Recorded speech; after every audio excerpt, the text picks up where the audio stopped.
Hello, I'm Debo, and welcome to my Overwatch blog for competitive Season 2 of Overwatch. The date is September 27th, and as always, you can follow me on twitch.tv/spsdebo, YouTube it's DeboSC2, and also you can always follow me on DeboSC2 for Facebook and Twitter. As always, I appreciate you watching this video, and I hope you enjoy.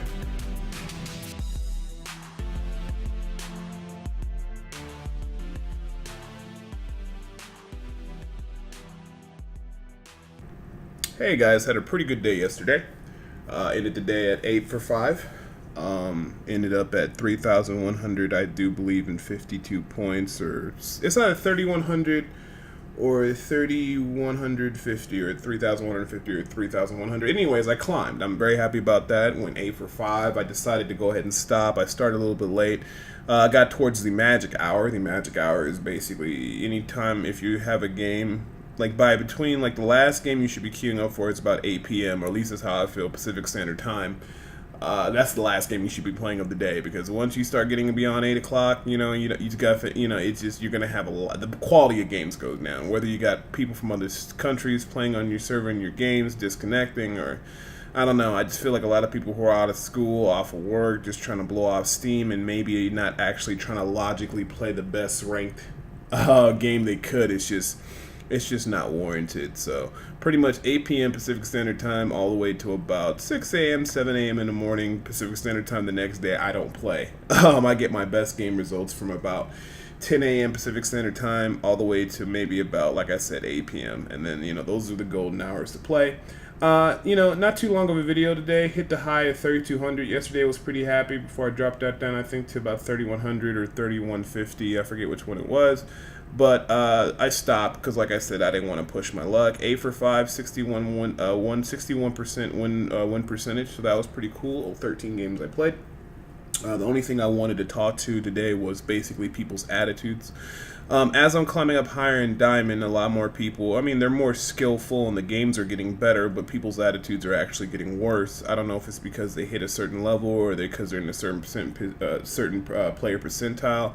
They think they're better than everybody. If you didn't know, once you hit Diamond, you're like in the top 10% of the world who play this game. And I don't think that's something to be proud of. I'd rather be in the top 500, top 20, but I think you can solo queue to Masters, but anything beyond that, you're going to need to do duo queue or get a group. But anyways, the thing I've noticed is just, I know the system's not perfect, and I know people are not perfect. I know Blizzard could do a lot better with the system that sometimes teach you how to win, or you go basically lose a lot of points. It's frustrating, and I agree there are a lot of times the guy who doesn't want to switch from Widowmaker, the guy who wants to go Bastion on attack and defense, those people do ruin your games and could make your game experience a lot worse. But the thing I always try to tell people is that no matter what you do, you got to understand that the system is in place, and there's nothing you could really do outside the system but be responsible for yourself. You can try to appeal to people's logic and just be like, hey man, can you switch this and help out the team, and just try to be nice about it. And if that person decides not to, then don't say anything else. Because at the end of the day, it's not going to help you win. It's not going to help your team whatsoever. And people always say, well, Debo, what do you mean? And the thing I mean is this. Anybody who's picking, especially at this Diamond ELO, and I'm going higher, getting close to Matter, anybody who's picking Bastion all the time, Widowmaker all the time, they have to have some type of skill, and maybe they'll do good with their pick. The thing I learned is as soon as I start trying to critique them or overanalyze them or nitpick what they're doing, it's going to have a negative effect on the game. Only thing I'm going to accomplish is putting the person on tilt. You might be in the right. You might need a different pick. You might need something better. But the only thing I like to do now is just basically call out picks. Hey, we got 2 picks. We need to go into the collapse into the point, play safe, guys, don't overextend. Those are the only commands I really give when I'm in voice comm, and tell people to calm down. Like, hey man, let's just not get to the point where we're just all making fun of each other or bringing each other down, because it's not going to help the gameplay, because it's only going to result in a loss, and I totally believe that. If you're in the system and you understand that people troll and people do stupid things and people get mad and people get upset and people throw, why would you pour gasoline onto the fire?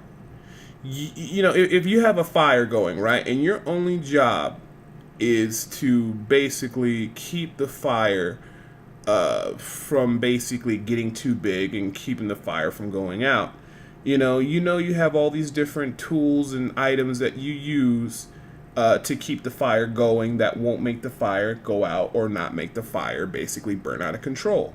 The funny thing is, the things that will keep the fire going, like wood, paper, maybe leaves, branches, the easy stuff that will keep the fire stable and keep it going where you want it, are on the highest ladder of the highest staircase, or it's really hard to get to. And you have to do a lot of stuff to, get to it.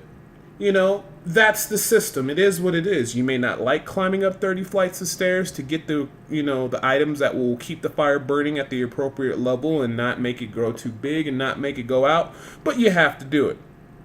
Now you have two options. You can either say, well, I'm not going to go ahead and manage this fire, fuck it. But then you got to realize, okay, well, the fire is going to go out or the fire is going to burn out of control and blow up. Because on the first stair or the easier levels or maybe up the first floor, there's gasoline and there's a bunch of other stuff that you could use, to keep the fire going. You know what I'm saying? Or you can use other items that may not be really good for keeping the fire going, or it really doesn't provide it like a source of energy to keep burning. And the reason I'm trying to say this is that it's very easy to take the easy way out of nitpicking your teammate and making fun of somebody. But it's harder just to realize that people are going to do what they want to do, and the only thing you could rely upon yourself is yourself and doing whatever you got to do to keep the team together mentally long enough so they can function so you can win the match. Will this work for every single match? No. Will this help in every single situation? No. But if you're thinking about things in terms of percentages, if you had a 5% additional chance to win just by not raging and not nitpicking, wouldn't you take it? It's free. Even if it's a small percent chance increase to win the game.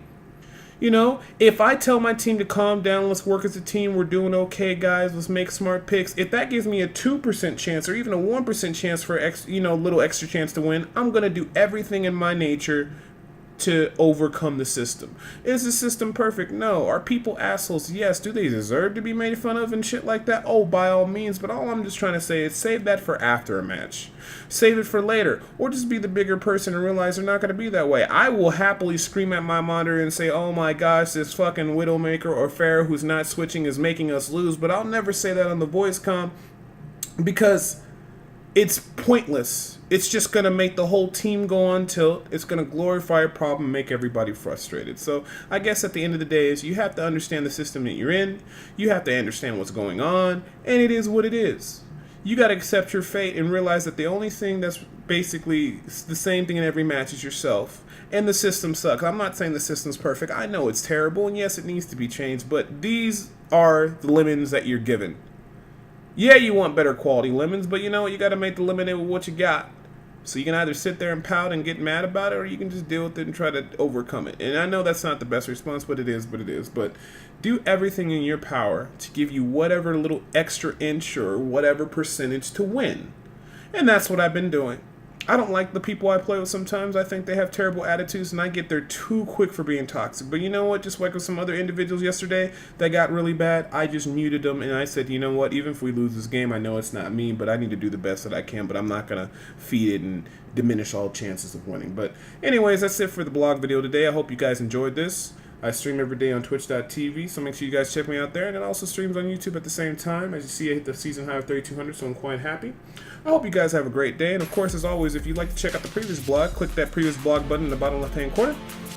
Or if you want to see the next video, just go ahead and click the bottom right-hand corner video right there. And of course, if you haven't already, make sure you click that subscribe button in the middle to subscribe to the channel. Make sure you guys like this video and share it with your friends. As always, my name is Debo, and I hope you guys have a good day. Good luck with your ranked matches, and I'll see you guys next time.